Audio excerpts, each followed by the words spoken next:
Welcome to Groundwater Rising. This podcast is all about flooding, with a focus on the forgotten source of flooding, groundwater flooding.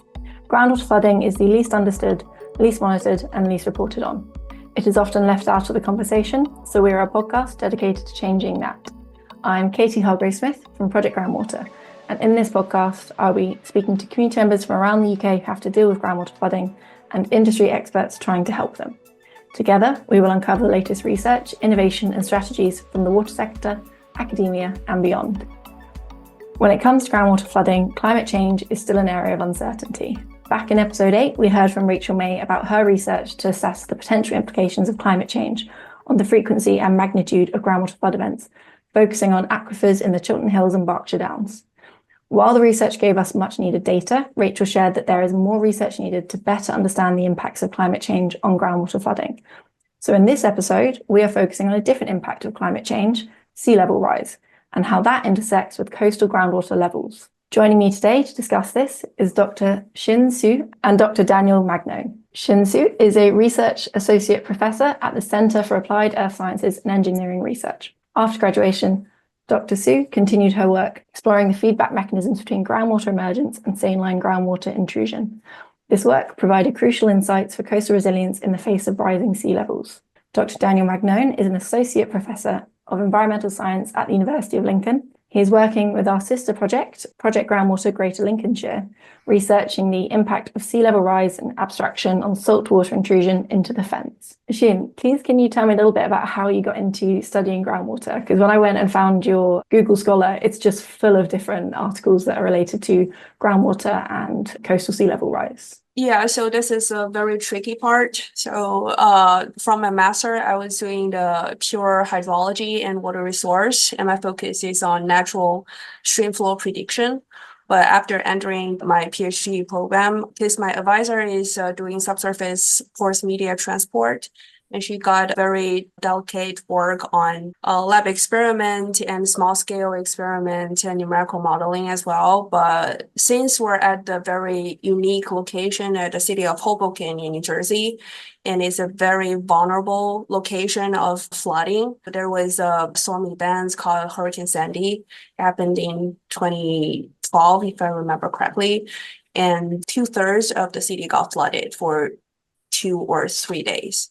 We also found that in our small city, there are a lot of things happening like in the urban side. And it's very difficult to discover like where to state it's because of sea level rise or because of storm surge or because of the high tide or some single events. So we decided to look into some compound effects as well. And after that, we discovered something like the groundwater there is really high. We have 5 to 8 monitoring sites in the city. And after we do all the field measurements, we found our groundwater level is super high. It's like only a meter below the surface, which is causing the problem because groundwater is submerging the sewer systems. And that is like the starting point of all the research. After I graduated from Stevens, I entered to my postdoc. The first 2 years of my postdoc is give me the opportunity of looking into a larger scale of groundwater flooding, looking into a national scale coastal groundwater flooding. And that gives me more sense of the severeness of this phenomenon in the entire United States. So that's forming all my study of my current academic research. Yeah, obviously the UK is a bit smaller and I live in a landlocked area. The project that I work on is very much landlocked. So we've never considered this interaction between sea level rise and coastal groundwater in that way. So just for people who maybe don't understand groundwater flooding as much, how does sea level rise impact groundwater levels? Why do they interact? So it's basically the physical mechanisms between the sea level and the inland groundwater level. So it's very easy that you have 2 containers and one is rising and 2 are connected, the other is rising. Increase the pressure of the sea boundary. So at the ocean, the pressure got increased and it will push the water flowing into the inland aquifer, pushing the inland aquifer, the water table up most people are ignoring that mechanism because the storm surge is more obvious. With a more intensive storm surge along the coast, we receive tons of stormwater. So the excessive runoff is causing the flooding. But actually it's not. The runoff, there is no way that the runoff can infiltrate into the subsurface. And the subsurface does not have enough capacities to hold this runoff infiltration. And the whole combination is causing the coastal flooding. To me, like groundwater flooding is definitely a very crucial part in the compound flooding that we're facing right now. I think that was a really nice description. One way to imagine it, if you think about, say, a domestic kitchen, and you imagine you've got a bowl with some water in it and a sponge in that bowl. The sponge is like the land and the water in it is the sea. So some of that water will be going into the sponge and some of that water will remain outside the sponge in the bit around it. So sort of a thought experiment to do with something that a lot of people come across. That's how sea level rise interacts with the land surface. We call aquifers sponges sometimes, like especially chalk, which is what we sit on. It really pulls in water. So if you're pushing it in, I think more aggressively, that pressure you're talking about, it's just going to keep on rising. If you're having a storm and you've got all this water coming from above, that's what everyone's going to think is the problem.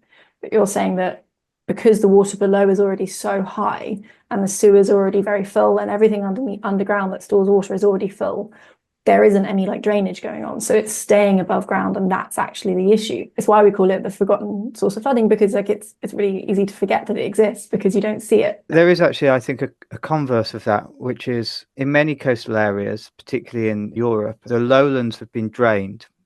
And so you can get the lowlands that were once very spongy suddenly stopping being spongy because they're dry. And so then when you get a downpour of rain, it's not because the water table's too high. It's actually because the surface is so hard it becomes impermeable. So there's two ways in which it can affect it. We've moved those systems away from what is the natural system. So there's the one approach, which is the water's high and therefore it can't filter in.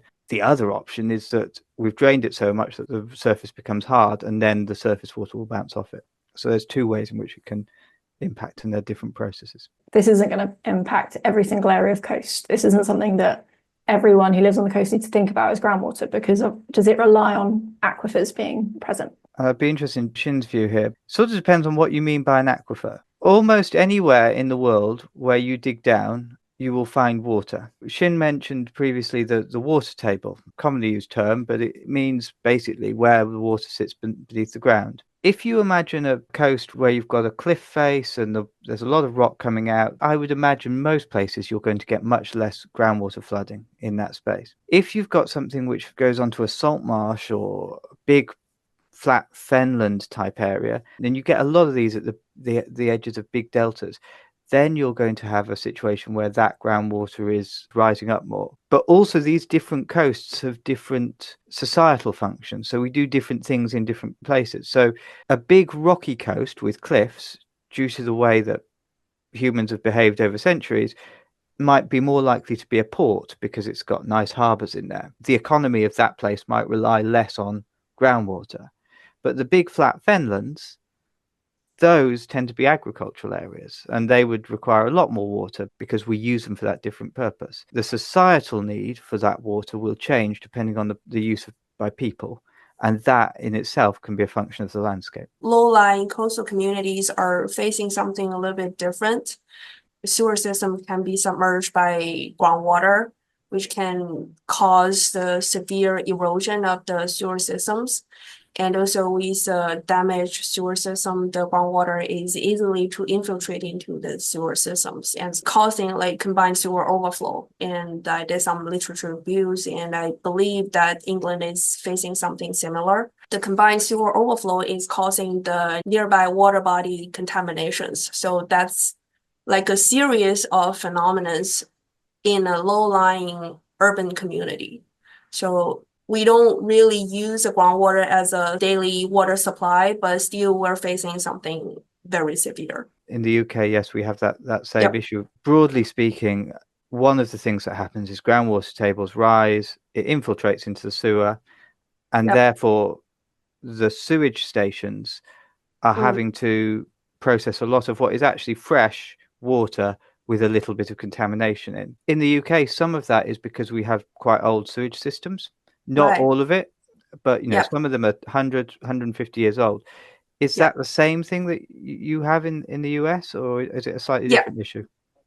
To what I know, there are several old cities like the city of Hoboken and Boston and maybe New York City were having the same issue. We're having like 100 years old sewer systems. We have monitors in the sewer systems as well, and we detected several leaking points. Since the groundwater itself may not be highly contaminated, but I cannot guarantee since it's a coastal area and we have saltwater intrusion. So, but the sewer system itself is combined. So it treats the wastewater and the stormwater together. So the wastewater itself is contaminated and the combined sewer overflow that is causing the problem. And this is not like if we don't really have any stormwater delivered into the sewer systems, we still have this overflow and that is causing the problem. But it depends on the local environment protection policies or the government itself or municipalities if they want to treat it or not. The 100-year sewer system is not that easy to replace. In London, there has just been built what is dubbed the super sewer, Right. which is, I think, sits underneath the Victorian infrastructure to try and deal with this problem. We're a little bit like several years younger, but still over 100 years. Yes, yeah. Do people also experience, because the flooding we get here from groundwater, sometimes because of sewer infiltration, it pushes the sewage up through people's homes. Is that something that you've seen in America as well? Yes, we do. It's not like a sewer pushing up the wastewater up to their apartment or something, but we do have some resident in the city reporting that they have the pump in their basement continuous pumping water out. So not really the sewer itself is reflecting the problem, but the water is backflow into the basement already. And in your research, I saw that you refer to nuisance flooding, which is something I hadn't come across as a term. Can you explain what nuisance flooding is? So the nuisance flooding is also some kind of the sunny day flooding, which is there is minor rain or there's no rain events, but we still see water pounding on the surface. It can be caused by different mechanisms, and we believe that the major mechanisms is because of the groundwater flooding, the very high groundwater level, and at some low-lying areas, and we see that water pounding on the surface like all the time. So it's when water is flooding, but it hasn't been like recent rain. Yeah. Is that due to a lag effect in the system?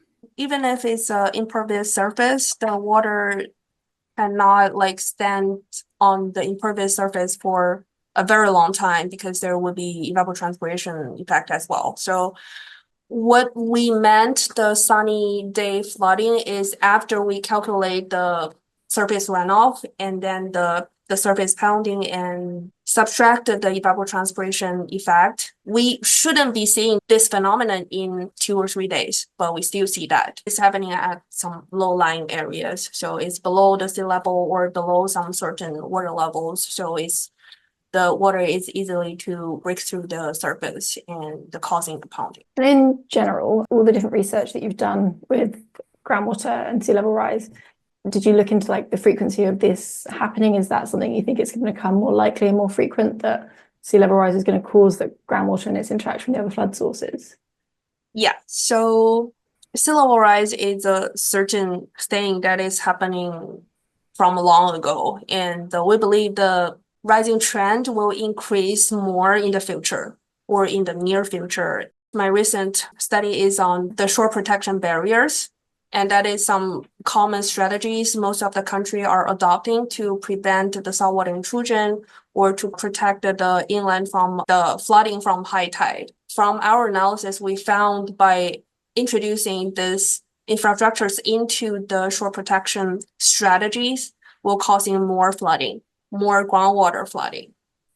So people are thinking we're using this to protect our shore being flooded or protect our community, but actually, on the contrary, I cannot say like 100%, but it has a chance to make this worse.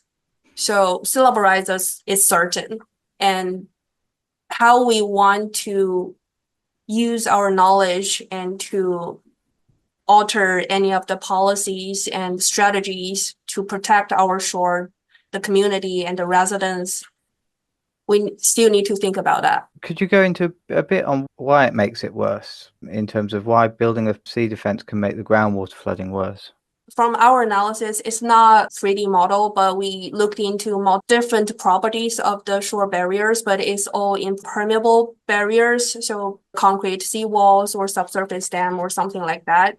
So it's effectively prevent the saltwater intrusion because we put a wall there and it can cut the saltwater intrusion wedge effectively.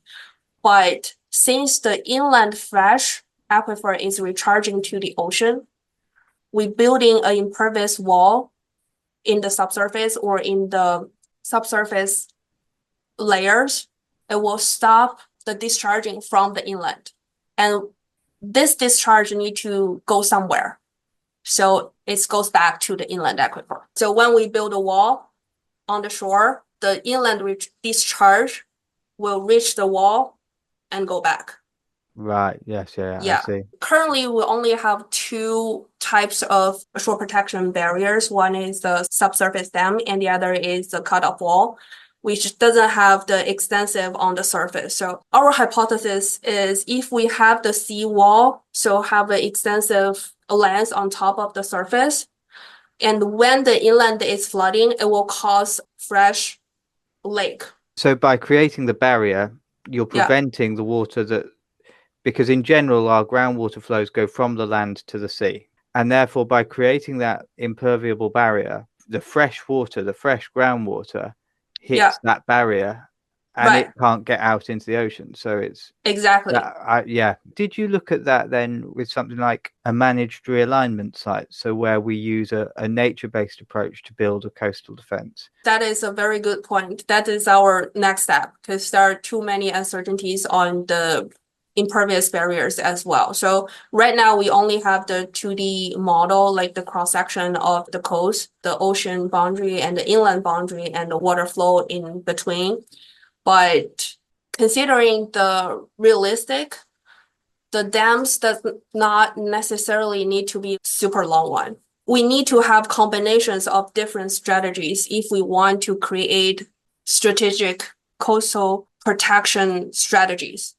Mm-hmm. So we need to, based on the geology conditions or other conditions of the coast, both nature-based or hard-based or anything that can do the best work. So it's not just a one single barrier and super long. It could be like super effective. But for sure, the next step would be to consider the semi-permeable barrier, like to have a super pervious opening on the opening of the barriers, and see like how that would help the inland flow discharging to the ocean, and also the combination of the salt marsh or the coastal wetlands, and see like if that's helping much of either the saltwater intrusion and the inland flooding. Different way if we start now talking about your research, Daniel, because you're looking at more when the saltwater goes into agricultural land, the saltwater intrusion. Previously, we were just saying that that's like fresh water going into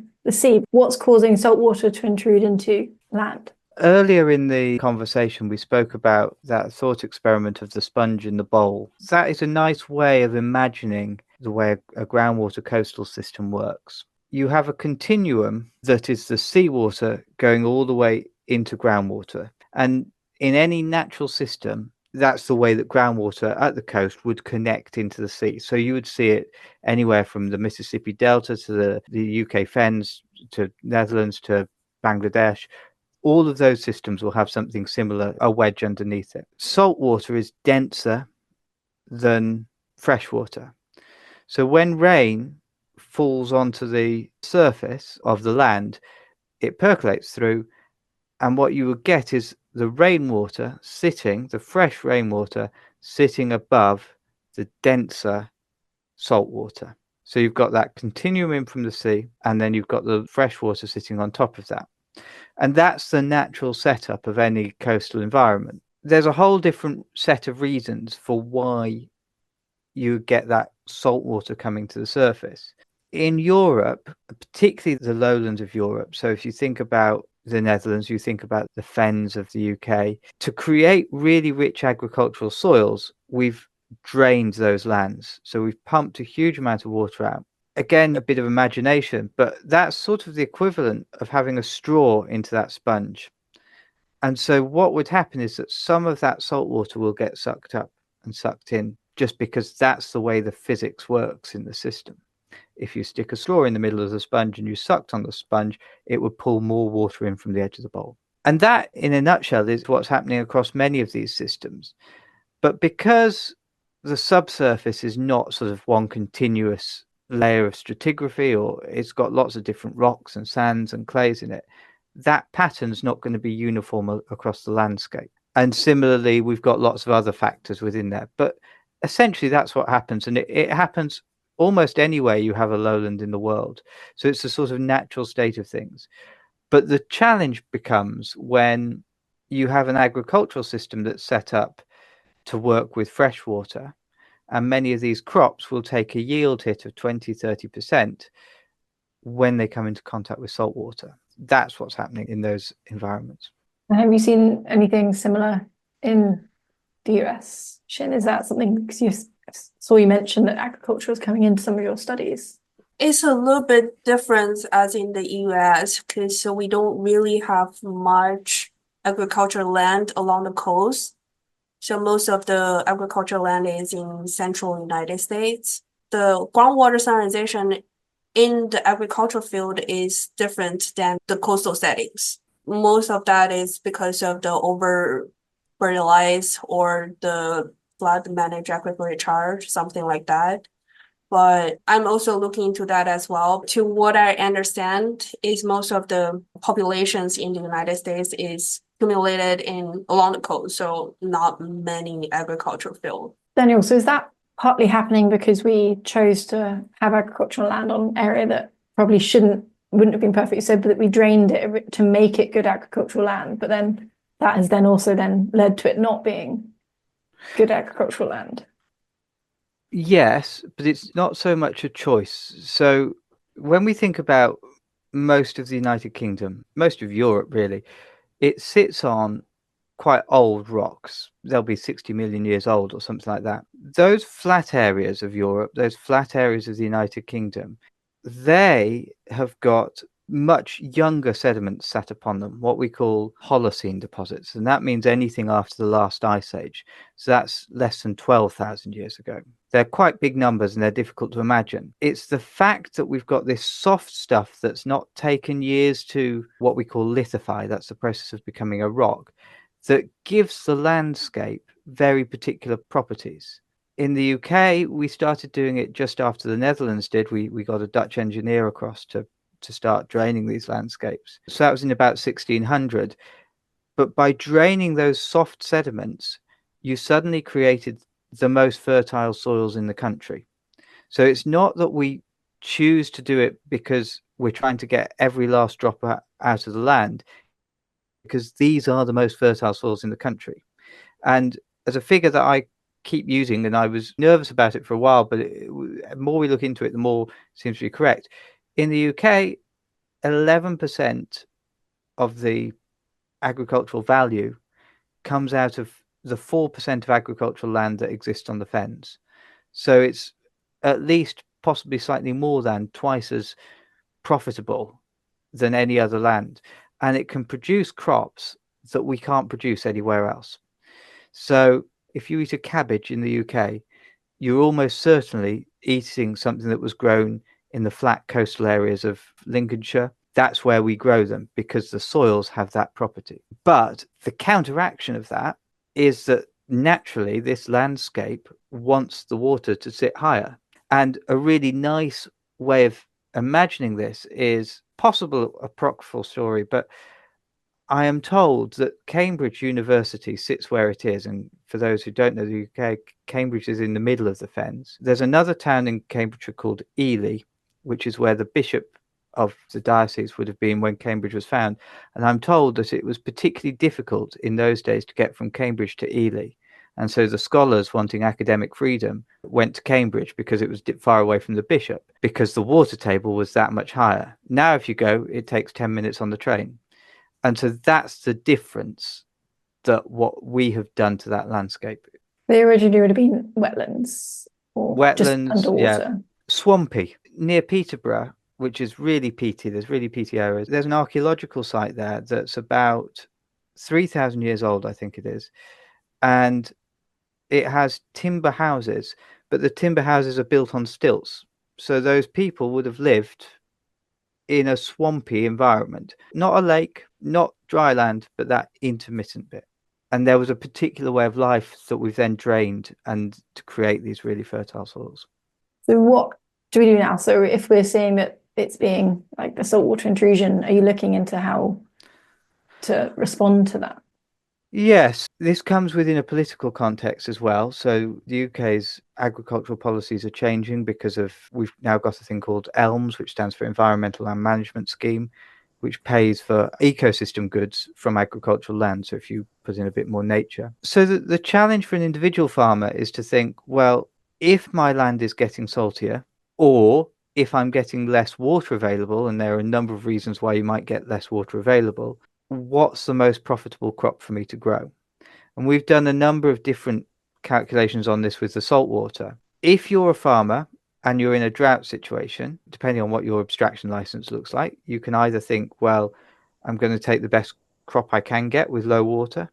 Some build reservoirs on their land, and that's becoming increasingly popular. So you harvest water during the winter months, store it in a reservoir, and that gives them quite good reliability. So when I speak to farmers, that's one of the things that gives them that control. When it comes to the saltwater in a drought, you can either take a yield hit because you're going to use something that might be saltier than you want to, but it still gives you crops water. You can swap to a more salt tolerant crop, but you might not get as much profit from that crop when you take it to market because it might not be as valuable. Brassicas sell at a very high price, but other crops can sell at a much lower price. So there's a whole load of trade-offs, and for the individual farmers, it will depend on their individual situation. And the other thing that I think that matters, which we touched on earlier with what Xin was saying with the seawater defences, is how we protect against sea level rise matters.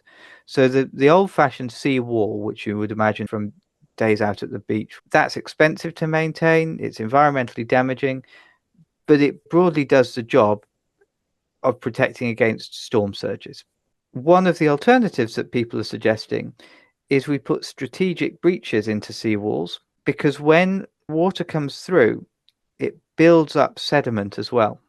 And so you're building up then a natural-ish little sediment hill, which is cheaper to maintain. Then you start to get plant succession on it, so crops start growing. When you get plants into a space, that can protect it as well, because plants dissipate some of the energy from the sea. That's one of the reasons I was asking Xin whether they had looked into what happens with the groundwater in one of those systems, because I don't think I've seen any research, certainly in the UK, where we've looked at what happens in the groundwater in the natural flood management systems of the coasts. And so that's an interesting question to be asked. There's not one solution. We will end up with a patchwork landscape. And the other thing to say is, in some places, we may want to re-raise those water tables. The Environment Agency in the UK is currently going through a process where it is evaluating, can we raise water tables in lowlands in the UK? And one of the reasons they want to do this, and we haven't touched on this yet, is because some of our really good peats are lowland peats, and by draining the fens we see that peat degrade, and peat is a carbon rich source, so that turns that into a carbon sink. The way we manage that groundwater is looking at a trade-off between a low, broadly, this is gross simplification, but low water table for agriculture, high water table for peat and environmental goods. And because it's not a simple question of these are squares that we can say this one high, this one low, this one, groundwater flows between them, we have to make landscape scale decisions rather than sort of farm field decisions. So there's not one solution, but those are the questions that need to go into local planning around that. with everything we talk about a lot on the podcast is the lack of research. And as you said there, it's not really been much research in general about groundwater flooding and nature-based solutions. We've done a bit on our project and we've had an episode on it, but wide scale, as you said, there's been nothing to do with that we've seen to do with coastal groundwater and nature-based solutions. And just in the UK, we say that there's not enough groundwater flooding research. Like all of our groundwater research is because 30% of our water resource, we're worried about losing groundwater rather than too much groundwater. So it's one of those things. Xin, is it similar in the US, or do you think there's quite a lot of research on the groundwater flooding that you have, or actually is it still limited? I think it's still a little bit limited. In the coastal areas, most of the research are focusing on the compound flooding, but what they meant about the compound flooding is more the storm surge and high tide and more surface flooding oriented. In the US, most of the coastal areas are urban areas, so it's increased the uncertainty and the difficulties in implementing the groundwater models in the coastal settings. I think that is another thing in the US. We do have several groups are doing the groundwater flooding, especially the coastal groundwater flooding, but I don't think it's enough right now. You know that most of the researchers in the academia world more fancy a large global models or national models to see like a beautiful trend of how the sea level rise would impact the coastal area, something like that. But you know, groundwater is very localized and people need to understand, like Daniel mentioned, if it's a agricultural land or it's a urban settings, everything need to be very localized and the policy need to follow that. We also need to consider strategies as well. So I don't think it's enough right now because it's a combination of the hydrogeology or the earth science together with the engineering. So it's not only looking into the groundwater itself. I wish we can have more. One of the issues in the UK is about our monitoring. So we have a relatively good monitoring network, but as you said, Katie, a lot of it's focused on our hard aquifer systems, definitely designed from a resource perspective, not a flooding perspective, and also not just a long-term monitoring. So it's about that resource. The other feature, certainly I've noticed, is that we don't do the soft sediments as well as we do the hard sediments. The soft sediments tend to be the bits that sit just under the agricultural land in some cases. So I think there's a slight bit of nuance there. It's quite a nerdy detail, but it does make a real difference to the hydrology of the system and therefore how we're going to predict this change in climate change. Yeah, I agree with Daniel. We also don't really have that much monitoring sites in the United States, like continuous long-term monitoring of the groundwater quality or quantity. So that is also another challenge. The model itself can be easily set. It depends on how simplified or how complex you want a model goes to. But after that, we don't really have much things to validate our hypothesis. It's a real problem because particularly with applied things. So let's say we're looking at groundwater not from a flooding perspective, but from a resource perspective. And somebody says, well, can we start abstracting from this site? Will it create damage down the line to a habitat or something like that? The assessment tends to be done off a model, but that model may have really poor data that constrains it because the monitoring isn't there. And that's because a model is relatively easy to store and save. We just do it on a computer server. A groundwater monitoring campaign, it's a lot of effort because you have to physically go out and then you have to work out who is going to maintain it over a long period of time. One of the troubles, and I bet you've seen this with your project, you'll commission a bit of work. It takes a good 6 months to a year to get the permissions in place to get the wells in the ground. The project runs for 3 years. You've got to take the wells out at the end. So then you've got 2 years worth of data that you can collect it from. And that's how much we know about the water system, unless we can keep it running for longer. Totally agree on that. Xin said something else. I think there's a nuance about science, which is the scientists in universities make our names, and when we get the next position, through what are called high impact research, which generally means something that if I write a paper in the UK, does Xin care about it over in the United States? That's a rough rule of thumb. I might produce a great data set on a corner of Lincolnshire, but it's going to be of no use to anyone else in the world. So the way scientists value science can be problematic for field science groundwater, and that holds us back. So you always have to be thinking, how do you develop a new scientific law about this, or a new theory, or a new concept?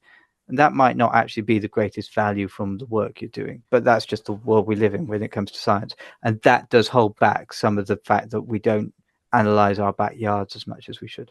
Exactly. When I do my PhD dissertation, I remember that we have 5 to 8 monitoring wells in the city. It took us around a year or so to get access to these wells. And after we get access, we're told that these wells are not belonged to the city. So the city gave us the access, but they don't own it. And our sensor got taken away and got cut from the string and got stolen and got dropped into the well. So things happen in the field measurements, especially in the urban settings. And in the nature settings, it's a little bit different, but still I think it's challenging, because right now I'm in University of Memphis and our center is drilling our own wells. Technicians have the abilities to drill the wells and to do the measurements. And I don't think many field or countries or cities are allowing scientists or the engineers to go to the field and, okay, I want to drill a well here. And they drill a well. It's not something that easily to perform as well. So the data is for sure the key of everything. And also the complexity of groundwater is because of its subsurface settings. We never know what's below under our feet. It's too unpredictable. Even if you have a very completed geologic survey of the site, you cannot say you understand this aquifer 100% sure. And also, I feel like with research and with academia, the timescales that you work in often is around like 3 years to 4 years. Sometimes with groundwater, that doesn't work because you can't predict when it rises, when the water rises and falls. Sometimes that happens over like 10 to 20 year cycles. And with that monitoring over that time, 2 years to monitor something isn't always enough to have like a really good understanding of it. 2 years of monitoring is better than nothing. Our wells have been in for less than a year at the moment, but because of how data poor that particular region is, the interest we've had in it from people saying we're needing some water information in this area and we believe you have it, I've been gobsmacked by that, really. It's extraordinary. And I know your project, Katie, the Buckinghamshire one, is based around the chalk streams. They're groundwater systems. So it's not just about flooding, it's also about how you protect really rare habitats. There's all sorts of things that go into this. We've been extracting for so long and that's had such damage on our chalk streams and our chalk systems, and yet we don't know what will happen completely if we stop that abstraction. It's been happening for so long.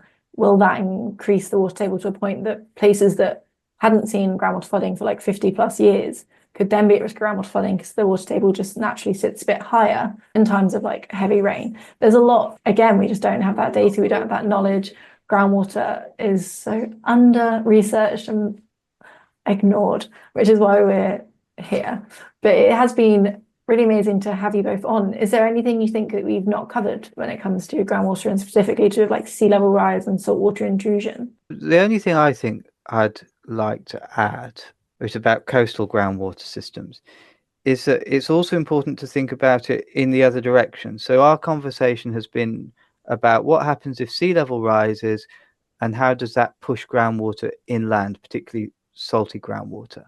In many areas of the world, the key source of nutrients in coastal ecosystems, so the ecosystems that live, in the shallow marine areas, the key source of nutrients in those areas is terrestrial groundwater. And that's one of the reasons why you have such a rich species biodiversity in that area. Some of what Xin was talking about right back at the start of the conversation, where it's building, hard engineering to solve a challenge, that's also going to prevent all those nutrients going out. The other thing that I don't think we know yet is, as sea levels rise, are we going to see a decrease in those nutrients coming out? So it's just to flip the conversation around really at the end and say, we've been thinking about how seas will affect the land.